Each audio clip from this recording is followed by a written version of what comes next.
साल 2025 के आखिरी महीने का आखिरी सप्ताह चल रहा है और देश भर में लोग नए साल 2026 के स्वागत की तैयारियों में जुटे हैं। बीते साल को पीछे छोड़ते हुए आने वाले वर्ष को और बेहतर बनाने की कामना के साथ बड़ी संख्या में लोग नव वर्ष की शुरुआत आध्यात्म से कर रहे हैं और इसी भावना के चलते भगवान श्री कृष्ण की नगरी वृंदावन में श्रद्धालुओं का सैलाब उमड़ पड़ा है। हर कोई अपने आराध्य श्री बांके बिहारी महाराज जी के दर्शन कर नए साल की शुरुआत करना चाहता है।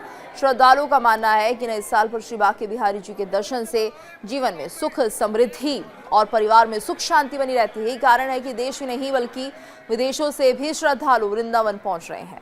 वर्तमान समय में सनातन अध्यात्म की ओर बढ़ती रुचि के कारण वृंदावन में श्रद्धालु की संख्या में लगातार इजाफा देखा जा रहा है।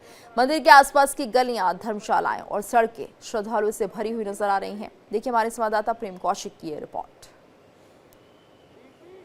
नए साल की शुरुआत के लिए बड़ी संख्या में श्रद्धालु वृंदावन पहुंच रहे हैं अपने आराध्य के एक झलक पाने के लिए और साल की शुरुआत को और बेहतर बनाने के लिए यहाँ पर मंदिर में बड़ी संख्या में श्रद्धालु अपने आराध्य के दर्शन के लिए पहुंच रहे हैं। नजारा देखिए किस तरह से यहाँ पे बड़ी संख्या में श्रद्धालु मंदिर में हैं और यहाँ पर ऐसे ही भीड़ का तांता लगातार लगा हुआ है। जिस तरह से कल 25 दिसंबर है, उसके बाद में नए साल की शुरुआत होगी, तो नए साल की शुरुआत को और बेहतर बनाने के लिए और अपने आराध्य के दर्शन के साथ में नए साल की लोग शुरुआत करने के लिए वृंदावन पहुंच रहे हैं। देखिए ये श्रद्धालु हैं, सेवायत गोस्वामी हैं। यहाँ पर गोस्वामी जी से बात करेंगे। गोस्वामी जी, लगातार श्रद्धालु यहाँ पर आ रहे हैं, हर कोई अपने साल की शुरुआत अच्छे से करना चाहता है जी।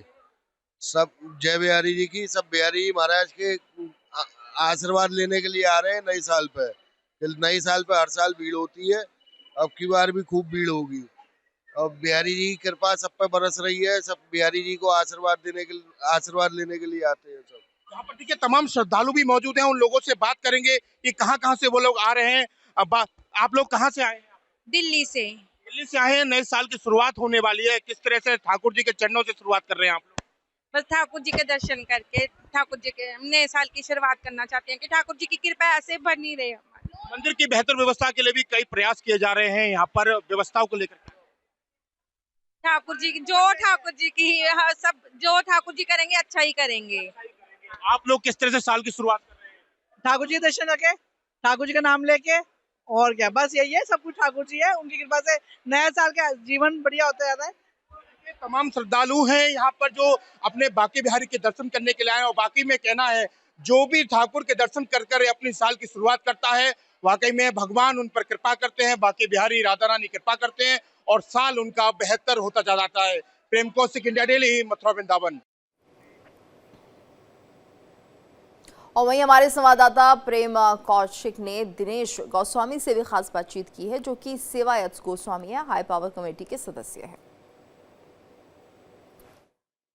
नया साल आने वाला है, जिसको लेकर बांके बिहारी मंदिर में श्रद्धालुओं की संख्या बढ़ती चली जा रही है।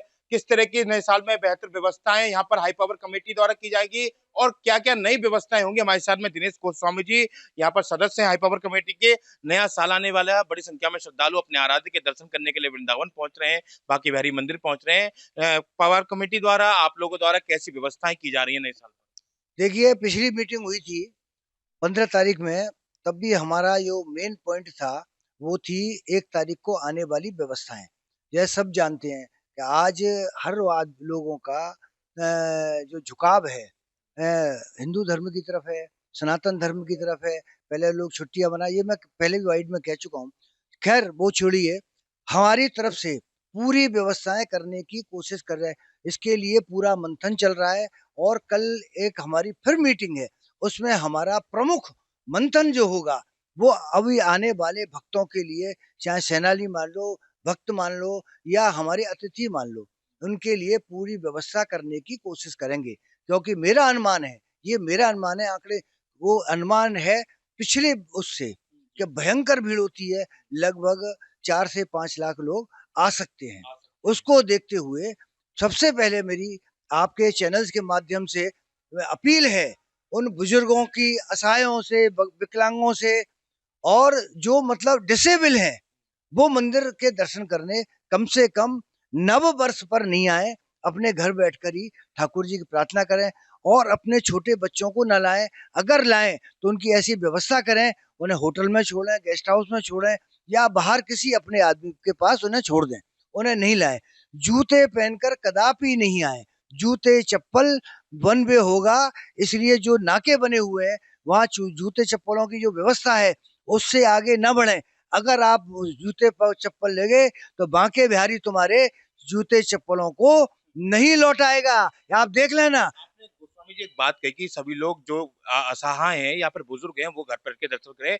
घर बैठकर दर्शन करने के लिए भी कमेटी द्वारा लाइव स्ट्रीमिंग की भी तैयारी की जा रही है। कब तक वो लागू होगा जिससे अपने घर बैठ के लोग अपने आराध्य के दर्शन कर पाएंगे? भैया आपने बहुत अच्छी बात की, जो हमारी और बातों में वो देखिए लाइव स्ट्रीमिंग का कर दिया गया है और उसमें थोड़ा टाइम लग रहा है। बिल्कुल लाभ होगा। देखिए जिस तरह से दिनेश गोस्वामी जी ने बताया कि जल्दी लाइव स्ट्रीमिंग की शुरुआत होगी जिससे घर बैठकर श्रद्धालु हैं जो नहीं आ पा रहे हैं वो अपने आराध्य के दर्शन कर पाएंगे और नए साल पर और ज्यादा बेहतर व्यवस्था के लिए गाइडलाइनें जारी की जा रही हैं। प्रेम कौशिक, इंडिया डेली, मथुरा वृंदावन।